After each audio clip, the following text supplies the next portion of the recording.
welcome to the Dynamics 365 Practice Show.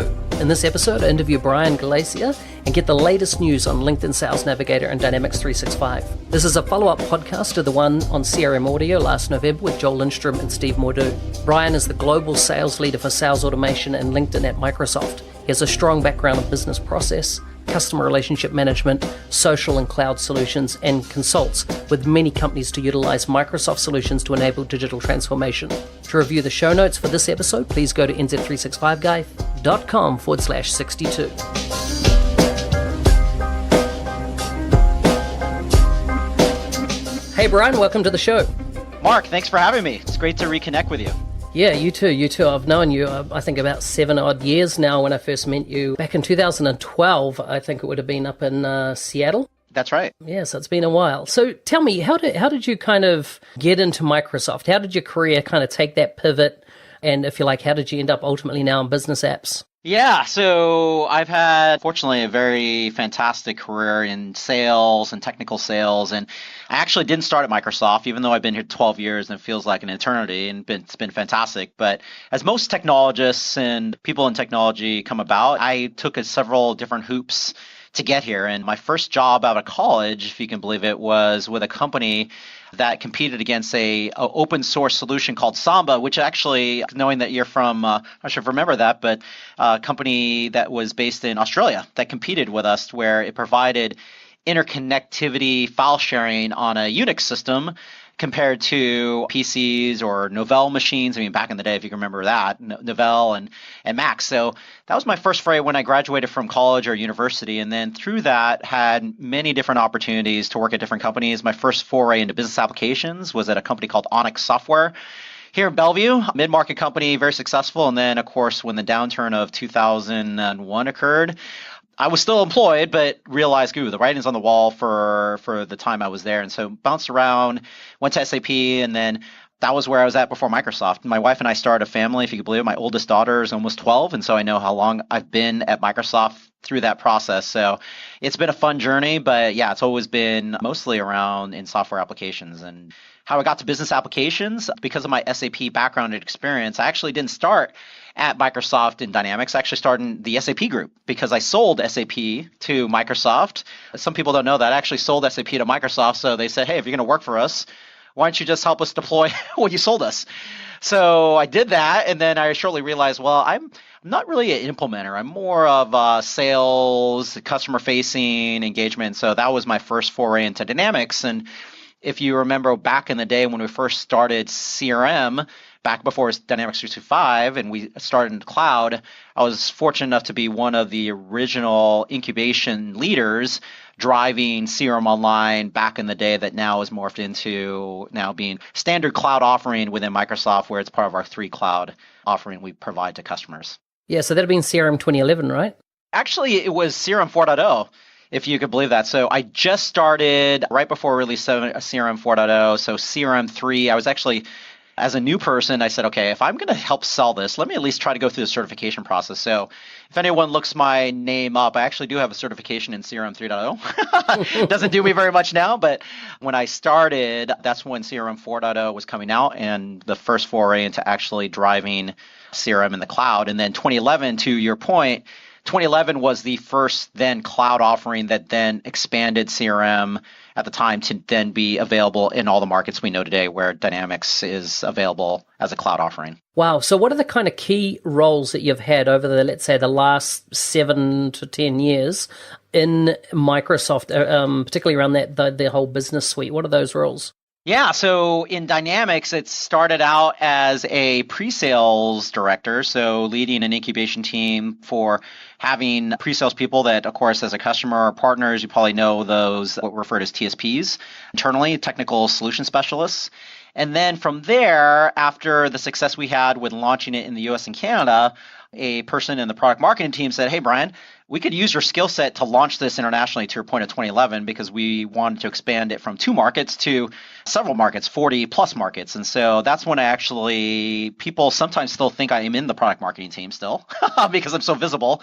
But I was in product marketing under, if anyone remembers, Brad Wilson in those days. I was actually under Brad Wilson, who was leading the Dynamics product marketing team, global team for a long time.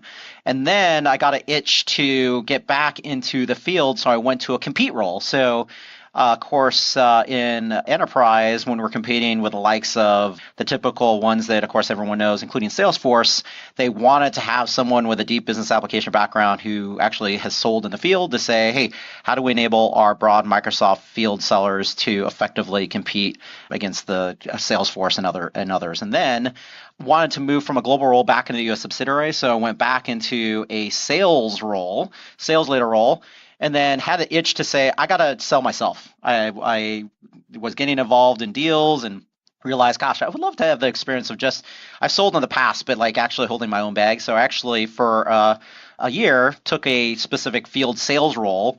And then when this LinkedIn opportunity had popped up in our global sales team to kind of lead the efforts that we're doing with LinkedIn and Dynamics, I jumped at the chance because, as you know, Mark, like you and I, we're both very social people, internally and externally. And so leveraging LinkedIn, Twitter, et cetera, and it was a match made in heaven to now take on the role I'm currently in, which is kind of the global sales leader in all the things we're doing with LinkedIn and Dynamics 365 for sales. Wow, excellent, excellent. So what's been the finest moment so far? We won't have your girls been born, but outside of that, what's been the finest moment in your career thus far? Yeah, geez. I mean, when I think of the business side, I think I hit that ultimate career pinnacle because for those of you who are aware of Microsoft, there's this award called the Platinum Club. Is that the red jacket? It is the red jacket. So that's what I refer to it as. I don't necessarily call it Platinum Club, but I call it the red jacket. And there's really 2 ways that Microsoft employee can get recognized. And imagine we have over 100,000 employees. Less than 1% of employees get this recognition. So very humbling experience that I was fortunate enough to get. And it was a lot of it I have a fantastic manager. So shout out to Christine Zamuda because she's a fantastic manager and helps to amplify the work that we do.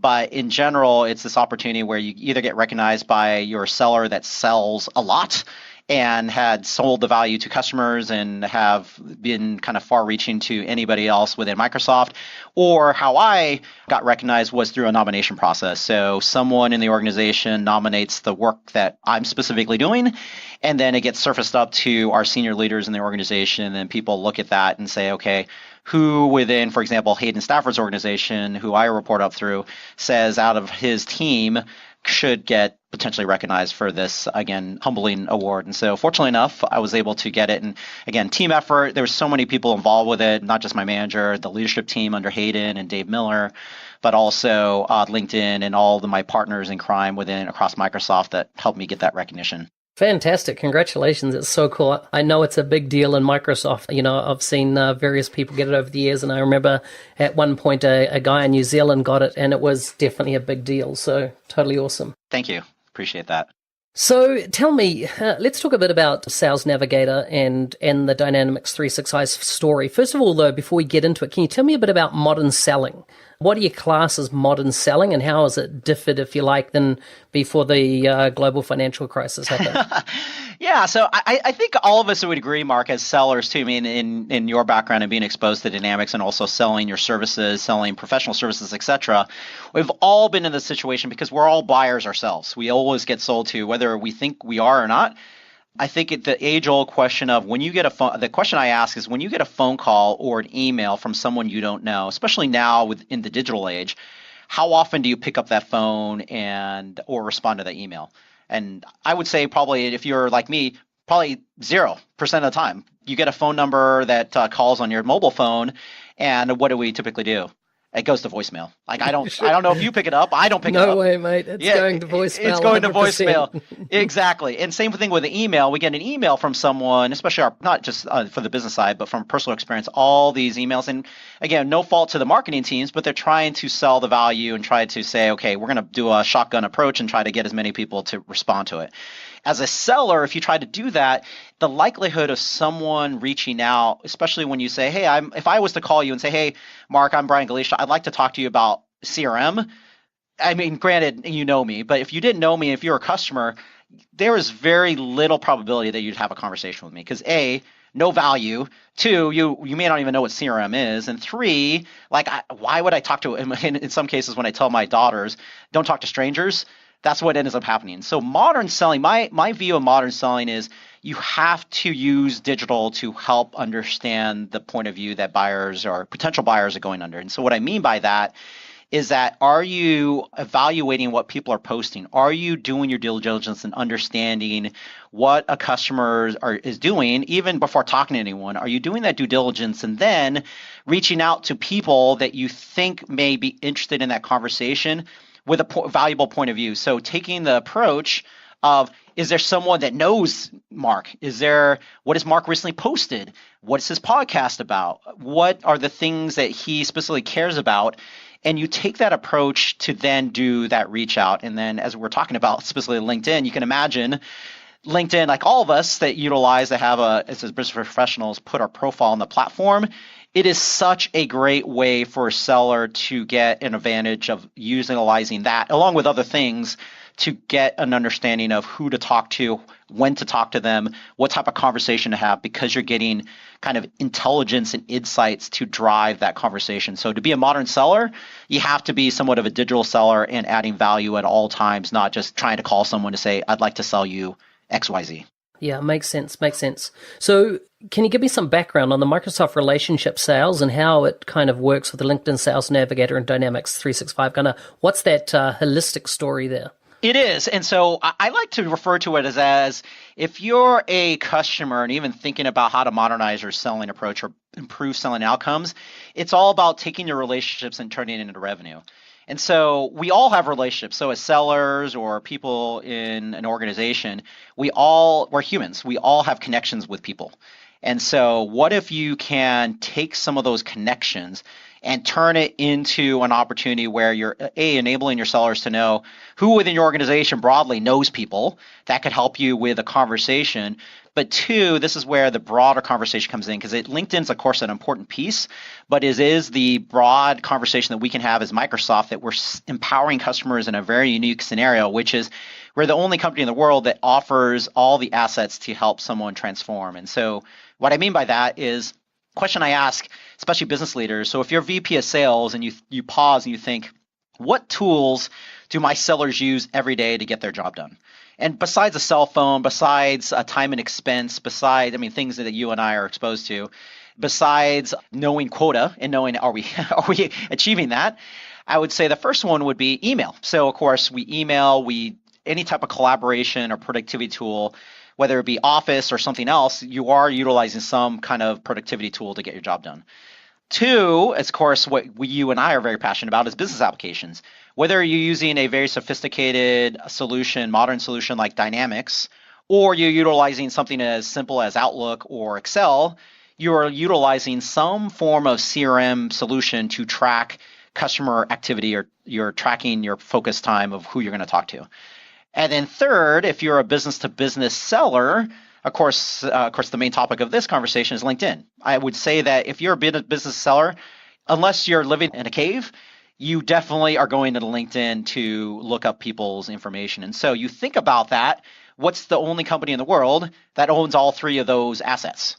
It's Microsoft. And so one of the reasons why Microsoft acquired LinkedIn for $26.2 billion a little over a year and a half ago was not only to, again, the match made in heaven of all of this great data that exists, again, from a secure and privacy manner of how we consume that, but being able to enable in this conversation a seller to take advantage of that and then wrap that around all the things that you and I have seen in implementations, which is how do I then make a seller very productive, because it can't just be a system of oppression like sometimes people view it as. It can't just be the seller enters data for a manager and that's all it's used for. It can't be just that. It has to be, if a seller enters data, of course, it helps the customer, the company understand where to focus attention, where to prioritize conversation, what my pipeline looks like, but even better, what if it enabled a seller to be a better seller because it's allowing them to see information to help have better selling outcomes and better conversations. And so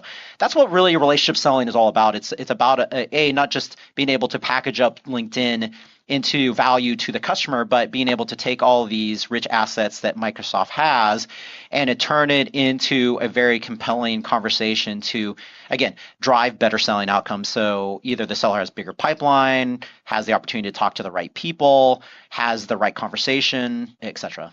Nice.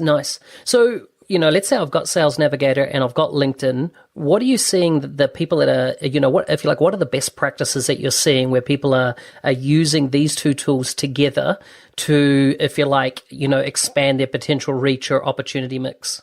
Yeah, and fantastic. I think the biggest thing is we see a lot of customers that have both, but then one of the challenges, they don't realize they can put both of them together. And so a good example, especially one internally, because we're also undergoing the same transformation that even our customers are, which is we have to modernize our own selling team, which we did a little over a year and a half ago to take the same approach of selling value. And so the thing I think I've observed is that it's when a seller goes in and is entering information in the system, let's say a Dynamics contact record or an opportunity record, and when they enter that information, seeing the rich detail that LinkedIn Sales Navigator can provide in context to what that user is looking at. So if I'm looking at a Dynamics 365 opportunity record and I've entered in the primary contact who I think is the person that is going to help me make a decision or drive the conversation along with the company, I can then, depending on how it's enabled, then see what information does LinkedIn and Sales Navigator provide me to say, how am I connected to Mark? What's my best inroads to have a conversation? Or even better, what are the people that Mark deals with? Because we all know that buying decisions are not made by one person, unless you're the company owner of the company. But in most cases, there are many different people. Studies have shown there are at least 10 or so people that are part of the buying committee. So as a seller, how do you figure that out? And of course, Sales Navigator has a rich set of information because it analyzes through machine learning and artificial intelligence to say, how are people interconnected behind the scenes to then surface up, here are the other people that I should be talking to because I'm talking to Mark, but here are all the other people that I think may be relevant for you to talk to. And then in addition to that, we know, okay, Mark is tied to company XYZ. Let me also share who are the other people based upon your preferences that you could be talking to, irrespective of Mark, but also how am I connected to the whole entirety of company XYZ? So what are my personal connections? What are the connections of my entire organization that allows me to, as a seller, to see and expose that to me to understand, gosh, my outreach of people that I could potentially connect to has gotten X-fold because there are all these people at my company that know people at the company I'm trying to sell to, but I may not be connected with them, but Sales Navigator enriches that. So yeah, I mean, it's all that information and putting it together so you're utilizing the two hand in hand, not that you're going into LinkedIn separately, bouncing over to another screen and then opening up Dynamics or a CRM tool to see that same information. Gotcha. So, I have a quite a large LinkedIn network, and, it gives me that kind of visibility of how many people away I am, connected to somebody, is it 1 degree, 2 degree, 3 degree type thing.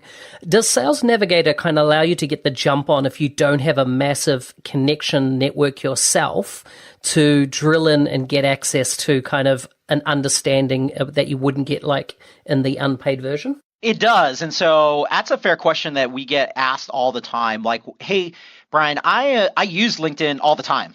And why would I have to pay for additional insight? And I think the biggest thing that you get is, one, LinkedIn offers a great set of information for free, because if you look up a name, of course, it provides it to you. But there are usage rights that when you think about if someone starts to do, and people listening to this podcast may have experienced it, if LinkedIn starts to detect that you're doing a lot of searches either for hiring, like you're a recruiter and looking for people, or you're utilizing it for selling because the way you're doing searches is showcasing the fact that, hey, you're utilizing it for more than just personal use, then it starts to create limitations. And so the reason why people pay for it, and I used to do the same thing even before LinkedIn acquired Sales Navigator, or LinkedIn itself. And even before we adopted Sales Navigator, me and my team just paid for LinkedIn Premium and with a credit card, like most people do. And so it does a good job of unlocking searches and a more rich set of information that you wouldn't normally get. But the thing that's missing, and that's the reason why relationship selling and potentially doing the approach of getting more of a corporate contract, especially for anyone listening to this podcast that has many, many sellers, not just sellers, but let's say has over 100 employees at their company. Imagine that you as a seller have the opportunity to see or leverage, if people in their company opt into it, they allow someone, to the CEO all the way down to a secretary, to understand, are they connected to anyone that you may want to have a conversation with? And so that's such a powerful solution, because at Microsoft, a good example is we have over, as I mentioned, 100,000 employees. And out of our employee base, we're connected to almost over 88 million people. And so you think about that, and I look at anytime I get pulled into a customer conversation that I never met the person before, I always explain to the internal Microsoft team, because sometimes they don't realize it themselves, is like, hey, did you know that XYZ, I've never met them before, but here are all the people that know this person? And I go, how'd you know that? Well, it's because LinkedIn Sales Navigator, by paying for that solution set, to your point, if you don't have a rich set of connections, then you can then start to leverage the connections of your entire company organization. You couldn't get that if everyone was paying with a credit card, because LinkedIn doesn't know you're all connected. But if you pay for a subscription and you get a better price point break anyway, because you're getting a more corporate agreement, then you start to unlock the power of your network, that's why the mantra, turning relationships into revenue, it really holds true, because now you're taking the relationships of not just you or your immediate first connections, but you're now taking the relationships of your entire company to the opportunity to benefit the selling organization, because then they get an understanding of who knows someone in an account, even though you're not connected with them at that company. So tell me, so I've got the two environments stitched up. What actually can be synced? We don't need to worry about what can't be synced, but just what specifically is syncable. I understand some activities. What else? Yeah, so will constantly be an evolving scenario, to your point, Mark. Part of it is we're always thinking about privacy. And so the thing we're trying to do is ensure that there's a little delicate balance of making sure that if a company allows us to push information from Sales Navigator, that we have the ability to do it. So today, the things that you can do, if you have the things, to your point, stitched together, you get in-mails, you get messages. And what, for everyone on the podcast who don't know what an in-mail is, it's basically the messaging platform on LinkedIn that you can send someone a notification without necessarily, if they're open to networking, you can send them a notification or a message without having to know their email address. So we can sync an in-mail or a message or notes, and that's valuable because, as you can imagine, Mark, like we all agree to, we don't want to have another system be a silo of information to where then other people can't see it. So the good news is that information, a seller has to, of course, opt into saying, I want to push that into my Dynamics 365 instance, because not all information should be pushed over. So there's a toggle switch that when it's set up, it says copy to CRM, and it gives them an opportunity to push that. When it gets pushed, it shows up as an activity inside of Dynamics. And then recently, the good news is just in our recent October fall release, we now also have the ability to synchronize PointDrives. So tell me, this is what I didn't know. This is one of my questions from listening to the other podcasts is, what is PointDrive? What can it do? What's its function? Yeah, so PointDrive is, imagine like you and I, Mark, we've all been in customer meetings and we leave the meeting and the customer typically says, hey, Mark, thanks for educating me on the value of Dynamics or whatever. Can you send me XYZ? I think everyone on this podcast, and you would agree that happens all the time. Like, we send an email then with a whole bunch of attachments.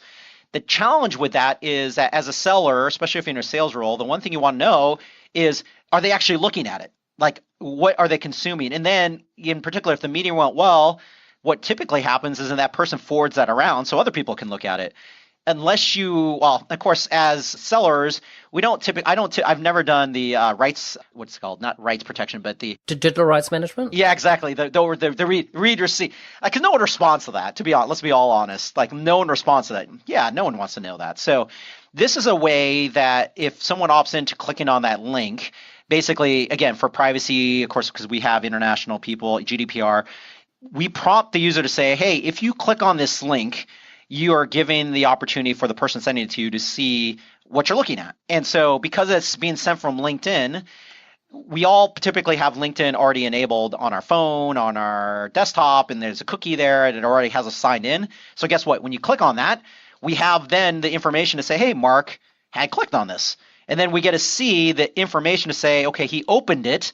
What did he look at? So if there were 5 pieces of content, then I get to see, oh, he opened up this video and he spent 2 minutes watching it. Or he looked at the PowerPoint and maybe he looked at one slide and that was it. But he downloaded it. So it's those types of details that really helps the sell. And that's all. This all comes with Sales Navigator as part of the solution.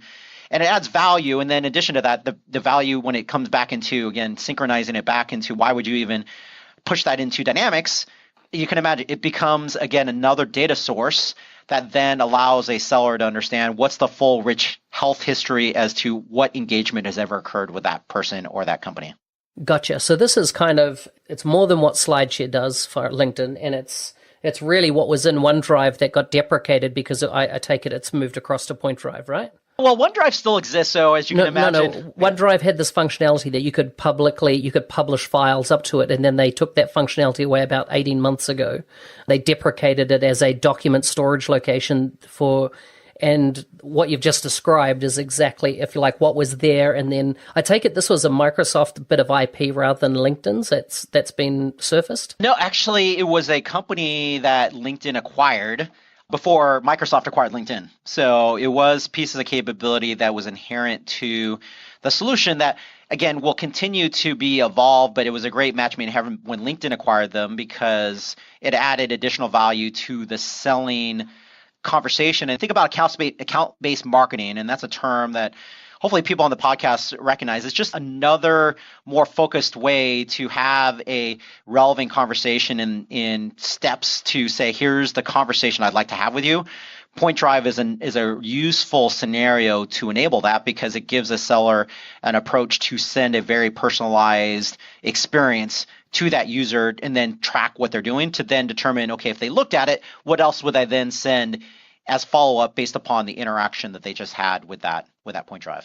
So are the files sitting in your own O365 tenant, or are they actually going and being rehosted on PointDrive? Yeah, it's being rehosted in a PointDrive. There are future conversations to what that may look like in the future, but today, yes, it does exist in the LinkedIn Sales Navigator experience. And then what we're doing now in synchronizing is we're not synchronizing the content into Dynamics. What we're doing is we're synchronizing the activity. So if I sent you a PointDrive and you clicked on it, we could track the fact that A, I sent that to you, and 2, we can track, did you actually click on it and open it?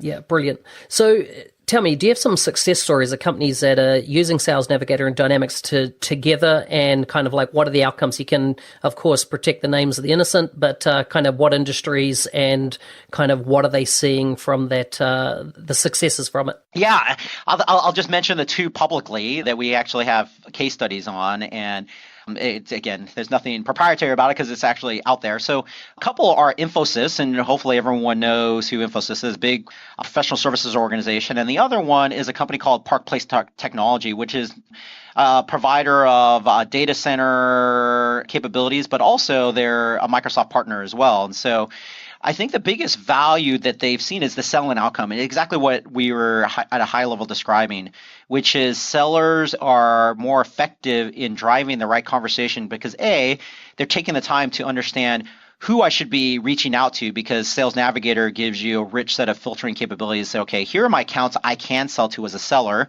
Let me start to narrow down, kind of like advanced find in Dynamics. Let me start to narrow down the people that fit this criteria, what role they're in, what their title is, how long they've been there, what region are they based in, etc. And so you can get a very narrowed down list to then determine buying signals that say, okay, who's connected with this person within my company? When would they last posted something on LinkedIn? What did they change last jobs? And so I'm articulating these scenarios because these companies improve their selling outcomes because they allowed their sellers to be more effective. And 2, it accelerated their close rates and their success because A, it starts at the top end of the funnel. If you target the right people with the right conversation, you're then spending your time on the opportunities that actually have a higher propensity to close. And so the organizations were getting benefit because they were building bigger and stronger relationships with more people in an organization because they were targeting the right conversations And then being able to leverage some of those conversations I was talking about to take it to the next level and improve productivity for the seller, that then allows them to drive better selling outcomes and have a higher propensity to close because they're working on the right things to actually drive the opportunity to close with a customer. Yeah, it makes sense. So tell me, Dynamics partners, do you see there's a revenue opportunity to implement Sales Navigator within Dynamics, or is there a training opportunity, or is it really, it's just kind of like, click and install and forget, so there's not really an opportunity there? Are you seeing Dynamics partners selling it? I know it's a bunch of questions, but it kind of gives you a kind of where I'm kind of focusing. Yeah, no, exactly. And I mean, because you've been a long time MVP and the other people who may be listening to this, I mean, thank you for your continued support of Dynamics and Microsoft in this vein. I think a couple things. One, it is because it is a finished product, unlike other things that we do within Microsoft that allows partners to take their IP and do a lot of great things with it to enhance it, to offer it as a service opportunity. My point of view with LinkedIn is slightly different because the offering is more pre-built. To your point, it's a solution file that you install, and then you quickly configure it to say who gets this exposed. You can imagine both you and I could probably do it in our sleep. It wouldn't take that long to actually do it. I view it as exactly what you mentioned, Mark, is a training opportunity. I think partners who get into this, who sell the value, it's great value anyway, because you're selling the value what Dynamics or Microsoft all up can bring to modernize selling, which LinkedIn's a component of it. So you're already doing what you already doing and providing your IP. But when you think about LinkedIn, where you can monetize an offering to sell value to a customer is educating them on modern selling. So we talked about that a little bit at the very beginning of the podcast, but there's so many sellers out there that when they get a tool in front of them, they don't know actually what to do with it. And so exactly to your point where like you and I are very comfortable with utilizing LinkedIn, Twitter, podcasting, etc. But you can imagine sellers who traditionally have not been digital sellers, you get them in front of Sales Navigator and they don't know exactly how to get started. And part of that is it's not just the tool, as you can imagine, it's how you represent yourself in front of a customer. So are you resource-centric or resume-centric? And so I think if anyone was to honestly look at their profile, if you're a seller and you read it, if you were a seller, or not a seller, if you were a buyer and reading that, would that tell you, are you helping them or are you selling to them? And so that's a key distinction because I used to make the mistake way back when that like you put all these accolades that you get and do, like crushing your quota attainment. That's all good if you're looking for a job.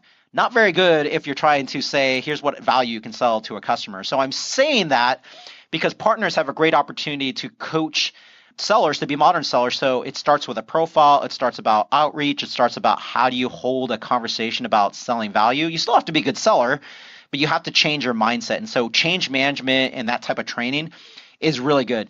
The other component where there is a big service opportunity for Dynamics partners is the Power Platform. So as you have gotten very exposed to Power Apps and Flow, etc., the great thing is that LinkedIn, granted, it's still in preview, but the great thing is that Sales Navigator, if you're in the preview program, does have a add-in to the Power Platform and Power Apps to where if you're building an app that connects to Dynamics or a legacy application or some other CRM tool or whatever it is, you start building that app in the Canvas environment. Imagine then being able to say, okay, I have Mark as a contact record or company XYZ account coming in and feeding that through. What if I can pull in the same Sales Navigator widgets or components, not just in Dynamics, but in Power Apps? And so that's where I see if a partner can take that and create opportunities around specific IP about mobile applications or a tablet application that can take a whole bunch of data and then pull in LinkedIn, that's another source to where I think Dynamics partners can create a practice around that. Yeah, I definitely can see value, especially if it's, it doesn't require any of the first-party apps, any of the Dynamics apps, but can be built directly within, a model-driven app and a Canvas app. I think there's a lot of opportunities. Correct. So how do you what's your point of difference against your competitors in the marketplace? On that other podcast, you mentioned Inside View, and I know they do, they have 30,000 different sources of where they get their data from. Particularly from me coming in from the Southern Hemisphere originally, I found that it didn't have the data sets outside of the US the same, and hence why I assume that the agreement with Inside View is only really a US-based opportunity with Microsoft. But do you compete with them as such? What do you feel? Yeah, I think with partners like Inside View, to your point, that customers in Canada or the US got immediate value from because it was just a solution that they got as part of the service. I would say it's additive, and because as you heard in this other podcast, I mean, we have a whole bunch of things we're doing with AI for sales that will enrich the experience, like who knows whom and some other things. But when it comes specific to Inside View and Insights, I think when customers ask me, should I choose one or the other? I would say it depends on the scenario you're trying to do, because LinkedIn is about relationships, whereas Inside View is about kind of data aggregation and data enrichment. And so what I mean by that, to your point, in some cases where if they don't have if the data can't be screen scraped from however Inside View gets that information, it makes it very hard to do any type of data enrichment. Whereas LinkedIn, that's a constant set of information that if someone is active in LinkedIn, which is most people are from a standpoint in a way, because they always want to keep their profile up to date, because if they ever look for a job, of course, that's the first place people go, or they switch jobs. That's the first place people typically go, is to update. Here's what I'm doing. Here's what I'm working at. Here's whatever it is. And of course, Inside View could get some of the information, but LinkedIn is the best source of information, in my opinion, about relationships and getting the data from the person who's actually updating it, which is you and me, because we own our profiles. But Inside View offers a different value because it's about how it pulls a whole bunch of information from data sources, news feeds, get some emails, because unless I'm connected with you, Mark, I wouldn't know how to contact you other than an email. Whereas Inside View, for those of you who've used it, when you open up a record, it potentially knows the email address that you can leverage to do an outreach. And I'm not suggesting you just send an email like we talked about. You just don't want to take an email and start spamming them, but at least gives you a point of view to say, okay, if I think I know what the email is, here's what Inside View thinks it is. So you at least have a starting point with some data points to help not modernize, but help standardize data in your system. So you get address, you get phone number, you get an email, you get news feeds of stuff that wouldn't necessarily come from LinkedIn, because LinkedIn has some news information, but it's really only from the LinkedIn platform, not from an aggregate of sources that Inside View or Dun & Bradstreet or a number of different sources can enrich data to kind of feed dynamics and make it more valuable to a seller. Yeah, interesting. Just talking about the LinkedIn platform for a moment, for 2 years ago, I was doing a lot of sales into Hong Kong, Singapore, and Greater China. And I found that was the first time that LinkedIn, if you like, didn't have the data sets. It doesn't seem to be as prevalent for people across that region to actually, maintain a LinkedIn profile or connect like that. Is there any plan, do you think, from LinkedIn to kind of penetrate that market a bit better? Yeah, in a way. Yeah, I mean, I think it's one of those tough things, because we really see value holistically. And the stat that is out there, that in case people didn't realize, there are now over 590 million members on the platform. So LinkedIn refers to the people on the platform as members. And so that's a lot of people. And it continues to grow. I mean, even before we acquired LinkedIn, I mean, it was continuing growing, and now it's they attempt to release that every couple months, and the latest stat 590 million. I'm just looking at this chart that I have. When I look at Hong Kong, out of 590 million, there's about 1 million people in Hong Kong. And so there's opportunity. I think it depends on if the culture, I think a lot of it starts with culture. Like, is a culture set up to share information like that publicly?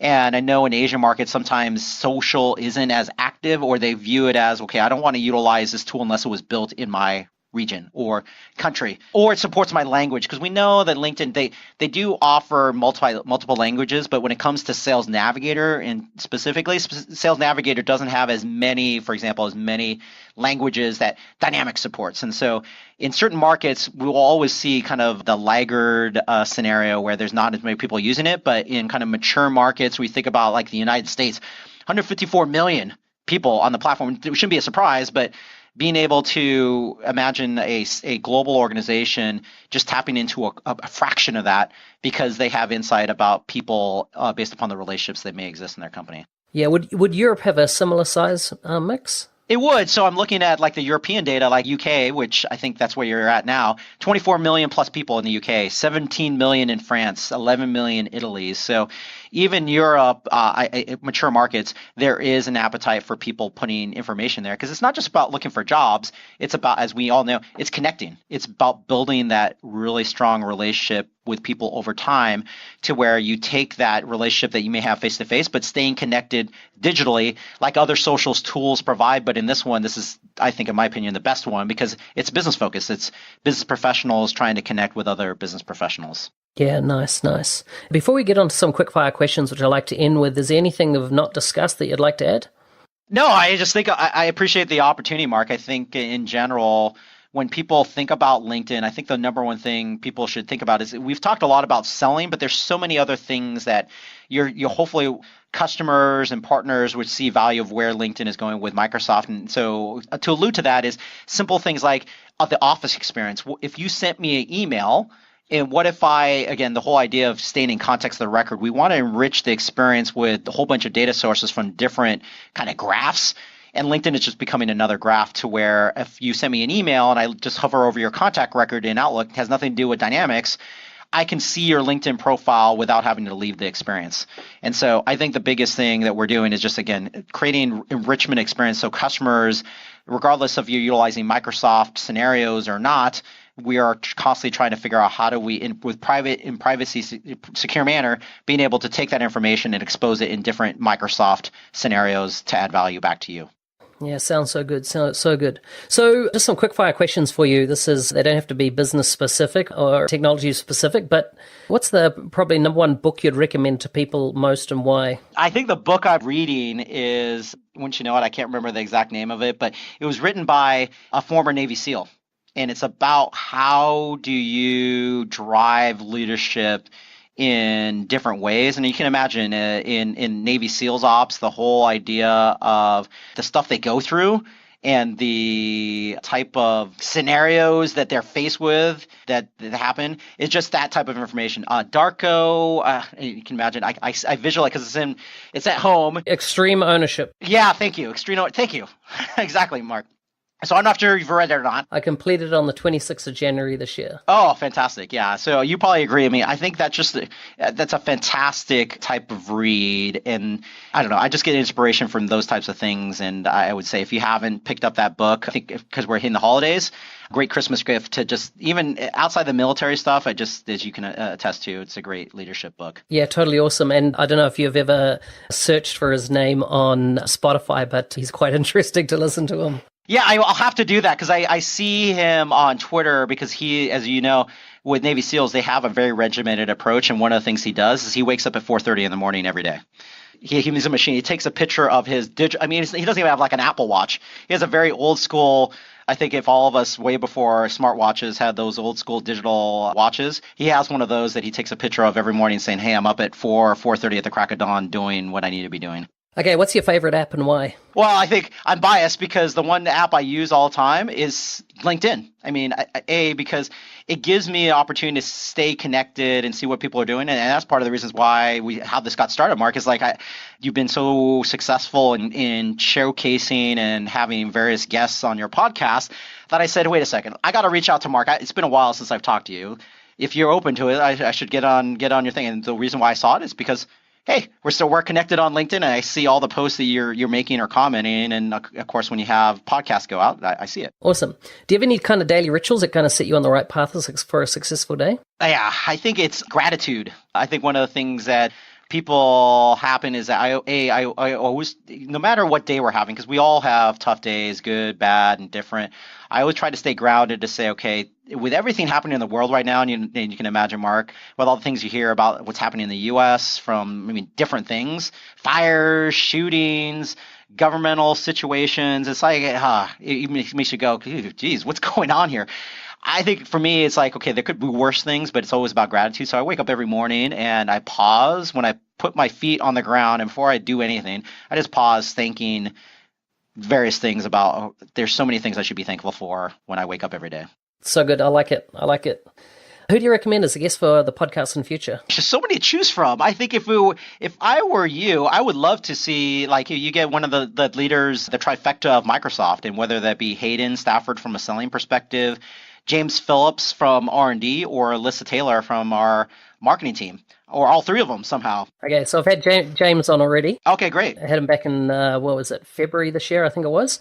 But not Alyssa, I only just met her a couple of weeks ago. But yeah, I'd like to get her on. Now, who's Hayden? I don't know Hayden. Yeah, so Hayden Stafford is the sales leader. So he's the person I roll up through, and so he leads the global Dynamics business at Microsoft. So yeah, so he's the trifecta of James doing R&D, Alyssa marketing, and Hayden's in sales. And so yeah, I think you get Alyssa or Hayden on the phone. I think they would be a fantastic guest to, again, talk about where Dynamics is heading from their point of view.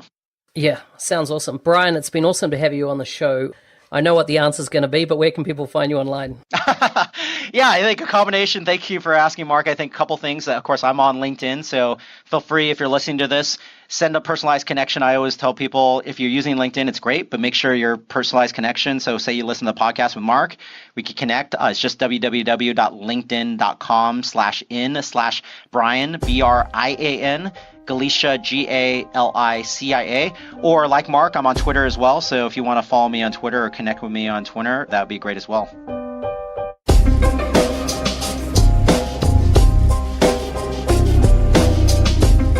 You've been listening to the Dynamics 365 show on the Business Applications Podcast. Please consider subscribing to the podcast on any great podcast player. Your host was Business Application MVP Mark Smith, otherwise known as the NZ365 Guy. For show notes or to discuss anything covered in the show, please go to nz365guy.com/62. Until next time, ciao ciao.